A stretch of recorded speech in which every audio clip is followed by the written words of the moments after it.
السلام علیکم ورحمۃ اللہ وبرکاتہ۔ الحمد للہ رب العالمین والعاقبۃ للمتقین والصلاة والسلام علی سید الانبیاء والمرسلین نبینا محمد وعلى آلہ واصحابہ اجمعین وبعد، قال اللہ تعالی فی القرآن المجید ما يلفظ من قول الا لدیہ رقیب عتید۔ قال النبی صلی اللہ علیہ وسلم لا يدخل الجنة نمام۔ صحیح الجامع الصغیر۔ برادران اسلام، محترم سامعین، آج کے اس مختصر سے درس میں آپ کے سامنے غیبت و چغل خوری کی قباحت کے تعلق سے کچھ باتیں پیش کی جائیں گی۔ رب دو جہاں سے دعا ہے کہ صحیح کہنے کے ساتھ ساتھ اس پر عمل پیرا ہونے کی توفیق عطا فرمائے۔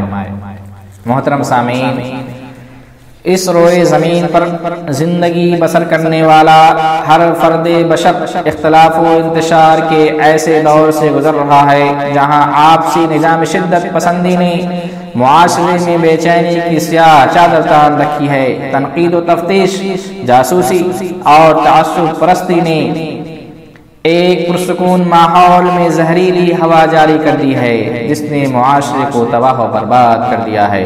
ان مذموم عادات و اطوار اور بیماریوں میں سر فہرست غیبت ہے جس نے اختلاف و انتصار کو وجود بخشنے میں ایک بڑا کردار اور اہم رول ادا کیا ہے۔ اس نے معاشرتی زندگی، گھریلو نظام، دوستانہ تعلقات، آپسی میل جول میں زہریلا اثر ڈال کر کسی کو تو زخمی کیا یا کسی کو موت کے گھاٹ اتار دیا۔ یقیناً اس نے کسی کو صحیح سالم نہیں چھوڑا۔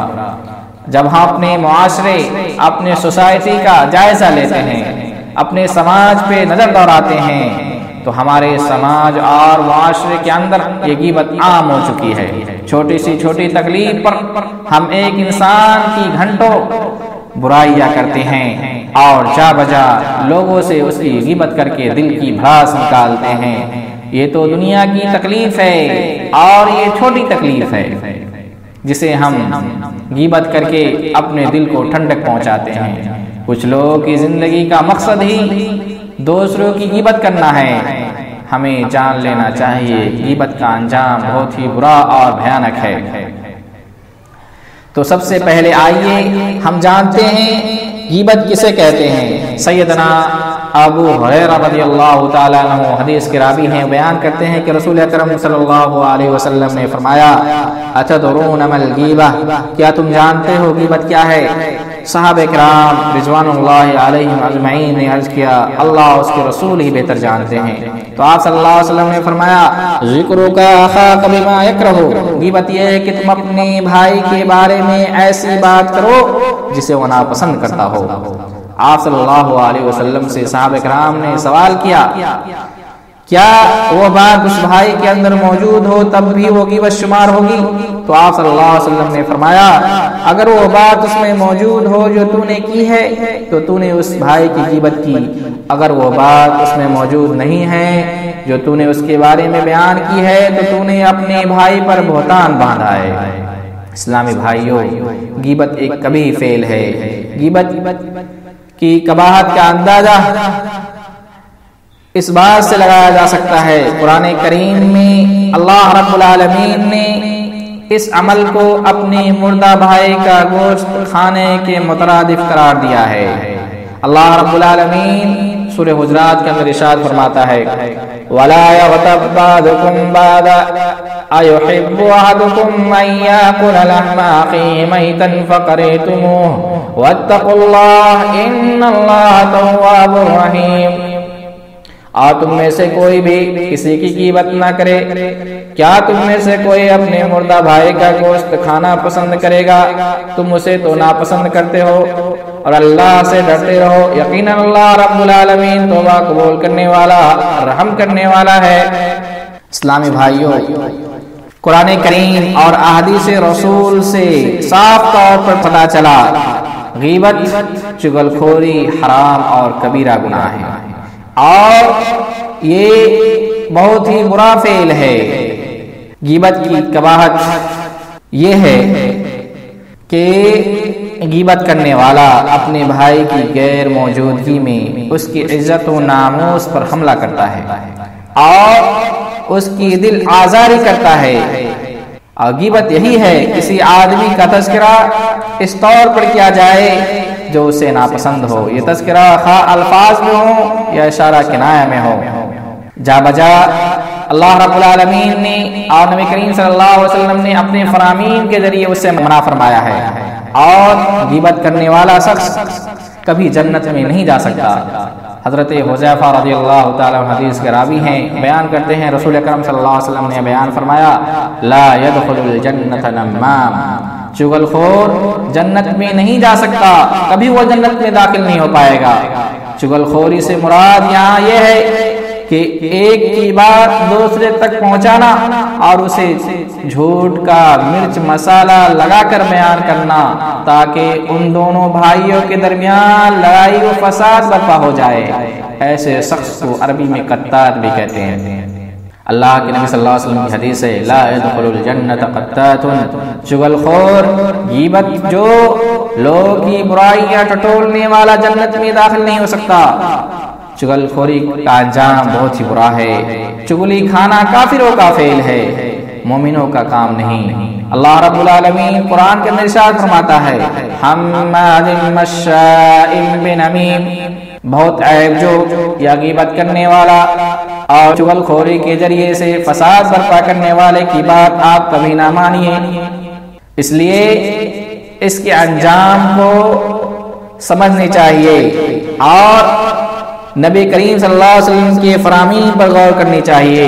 سیدنا انس بن مالک رضی اللہ تعالیٰ عنہ بیان کرتے ہیں، رسول اکرم صلی اللہ علیہ وسلم نے بیان فرمایا، لما عرض بی ربی عز وجل مررت بقوم لهم عذافر من نحاس يخمشون وجوههم وصدورهم فقلت من هؤلاء يا جبريل؟ فقال هؤلاء الذين يأكلون لحوم الناس ويقعون في أعراضهم۔ اللہ کے نبی صلی اللہ علیہ وسلم بیان کرتے ہیں، جب میرا رب مجھے معراج پر لے گیا تو میرا گزر ایسے لوگوں کے پاس سے ہوا جن کے ناخن تانبے کے تھے اور ان سے اپنے چہروں اور سینوں کو نوچ رہے تھے۔ تو میں نے کہا، من هؤلاء یا جبرائیل، اے جبریل علیہ السلام یہ کون لوگ ہیں؟ تو جبریل علیہ السلام نے بیان فرمایا، یہ وہ لوگ ہیں جو لوگوں کا گوشت کھاتے تھے اور ان کی عزتیں اچھالتے تھے۔ لوگوں کا گوشت کھانے سے مراد یہ ہے ان کی غیبت اور چغلی کیا کرتے تھے۔ سیدنا جابر بن عبداللہ رضی اللہ تعالیٰ عنہ بیان کرتے ہیں، ہم رسول اللہ صلی اللہ علیہ وسلم کے ساتھ تھے، کتنے میں نہایت ہی گندی بو ہمیں آئی اور اس بو کا ہم لوگوں نے احساس کیا تو آپ صلی اللہ علیہ وسلم نے بیان فرمایا، اتدرون ما هذه الريح؟ هذه الريح الذين يغتابون المؤمنين۔ صحیح ترغیب و ترہیب، کیا تم جانتے ہو یہ بدبو کیسی ہے؟ یہ ان لوگوں کی بدبو ہے جو مومنوں کی غیبت کرتے ہیں۔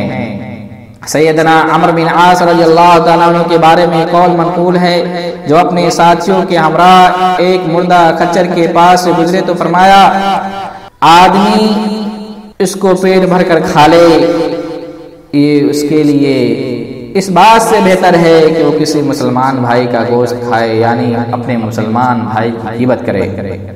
اللہ اکبر۔